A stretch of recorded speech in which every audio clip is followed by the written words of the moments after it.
ناظرین و سامعین،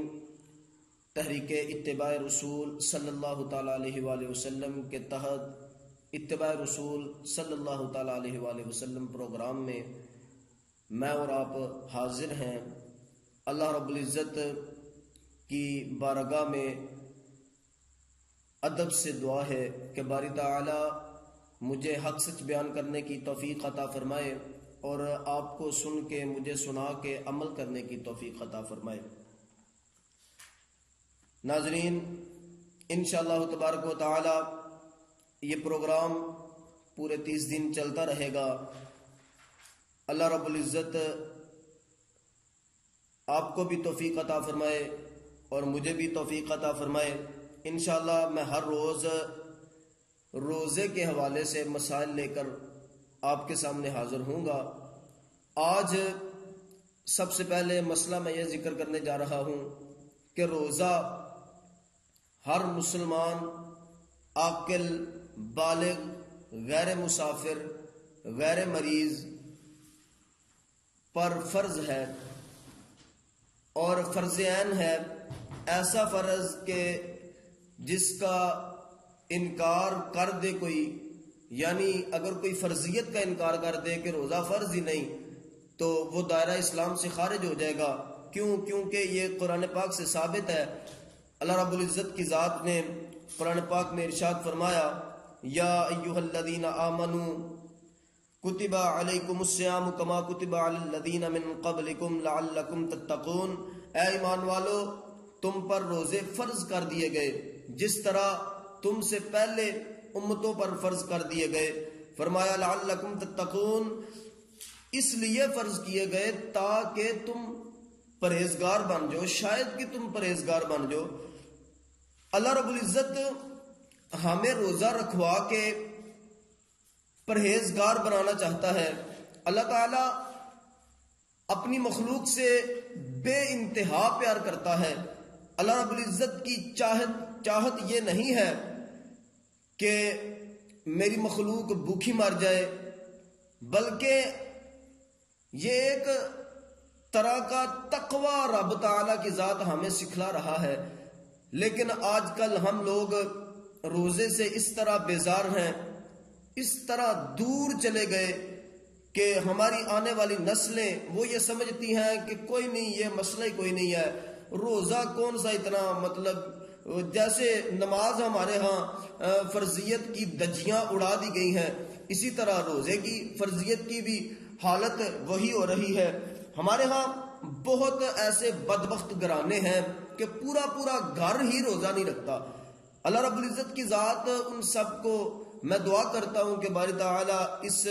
روزے کی فضیلت اور اس کے فوائد اور برکات کو سمجھنے کی توفیق عطا فرمائے۔ ایک اور بات وہ قابل غور ہے کہ ہمارے ہاں چھوٹے بچے جو ہوتے ہیں نا، ان کو وہ پنجابی میں کہتے ہیں کہ چوڑ کر دیا جاتا ہے۔ جیسے بچہ چھوٹا ہے، بچہ ہے جی، بچہ ہے، بچہ کہہ کے اسے سر پہ چڑھا لیا جاتا ہے۔ بعد میں پھر وہ یہ بات اس کی عقل میں نہیں بیٹھتی، وہ گھر والا منفی ماحول دیکھتا ہے کہ گھر والے خود نہیں رکھتے، اور کوئی ایک آدھ بندہ رکھ بھی لے تو وہ سمجھتا ہے کوئی نہیں یار، یہ اتنا کوئی اہم کام نہیں ہے۔ اور وہ گھر کا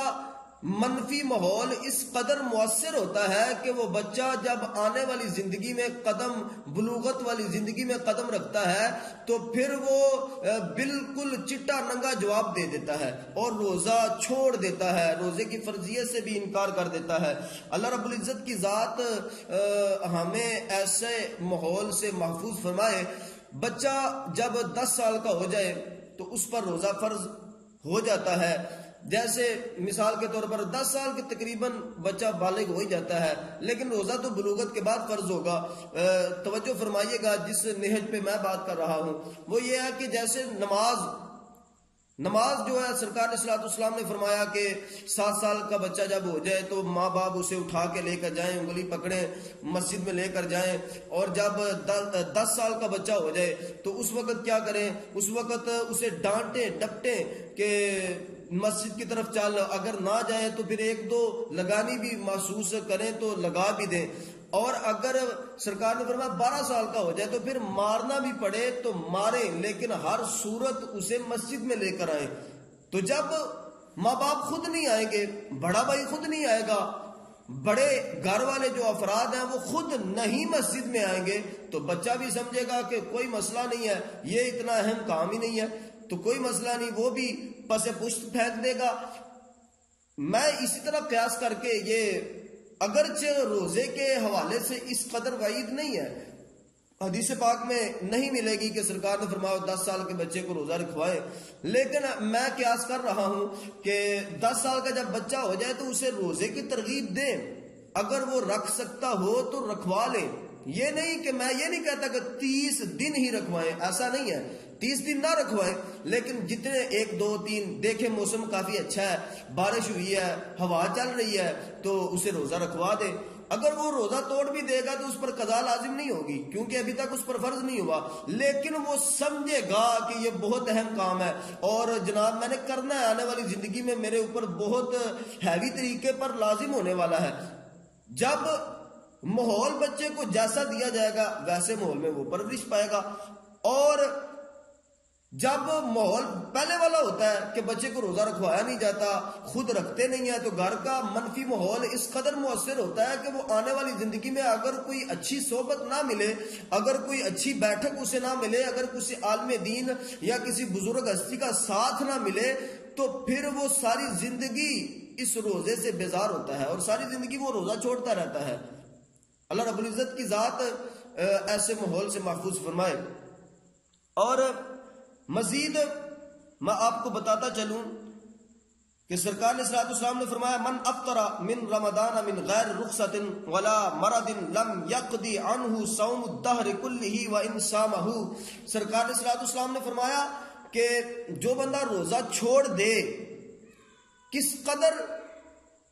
سرکار نے صلی اللہ علیہ وسلم نے وعید فرمائی، سختی کے ساتھ فرمایا کہ جو بندہ مریض نہیں تھا یا پھر غیر رخصت، فرمایا کہ اسے رخصت کسی قدر نہیں دی گئی، جیسے وہ مسافر نہ ہو، اکراہن اسے روزہ نہ چھڑوایا گیا ہو، یا اور بھی حمل وغیرہ دودھ بچے کو پلانا ہے، ایسی صورتحال نہ پائی جائے، ڈائریکٹ ہی بندہ بغیر کسی عذر کے روزہ چھوڑ دے، تو فرمایا کہ ساری زندگی وہ روزے رکھتا رہے، ایک رمضان شریف کے روزے کی ایک روزے کی قضا پوری نہیں ہو سکتی، ساری زندگی روزہ رکھتا رہے۔ اس قدر اہم چیز ہے، اس قدر اہم ساتھ ہے، اس قدر اہم یہ گھڑیاں ہیں، ان گھڑیوں سے فیوز و برکات حاصل کریں۔ ناظرین، میں آپ کو ترغیب دوں گا، میں آپ کو اس بات کی طرف دعوت دوں گا کہ یہ بہت برکتوں والا مہینہ ہے، جس مہینے میں نفل پڑے تو جناب فرض جتنا ثواب ملے گا، اگر بندہ فرض کا اہتمام کرے تو پھر جناب 70 فرضوں جتنا ثواب ملے گا، بلکہ اللہ رب العزت کی ذات آپ کی عاجزی انکساری دے کر شاید اس سے بھی زیادہ آپ کو اجر عطا فرما دے۔ تو بہرحال اللہ رب العزت کی ذات کی بارگاہ میں دعا ہے کہ باری تعالیٰ اس پیارے